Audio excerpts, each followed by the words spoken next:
புரட்டாசி மாத 2வது சனிக்கிழமையை முன்னிட்டு வைகுண்டபதி பெருமாள் கோவிலில் பெருமாள் குருவாயூரப்பன் அலங்காரத்தில் பக்தர்களுக்கு காட்சியளித்தார். ஏராளமான பக்தர்கள் அதிகாலை முதல் நீண்ட வரிசையில் நின்றபடி சுவாமியை தரிசனம் செய்தனர்.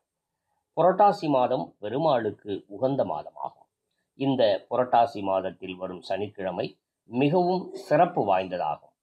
புரட்டாசி சனிக்கிழமைகளில் வைணவ ஆலயங்களில் பெருமாளுக்கு சிறப்பு பூஜை மற்றும் அலங்காரங்கள் நடைபெறும்.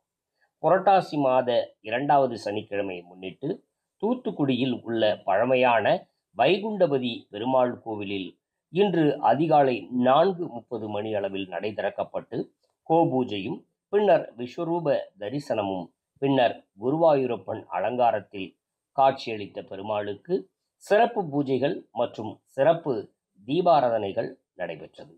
இதனையொட்டி அதிகாலை முதல் ஆயிரக்கணக்கான பக்தர்கள் வைகுண்டபதி பெருமாள் ஆலயத்தில் நீண்ட வரிசையில் நின்றபடி தரிசனம் செய்து வருகின்றனர். பக்தர்களுக்கு பால் பாயாசம், அரவணை உள்ளிட்டவை பிரசாதமாக வழங்கப்பட்டு வருகின்றது.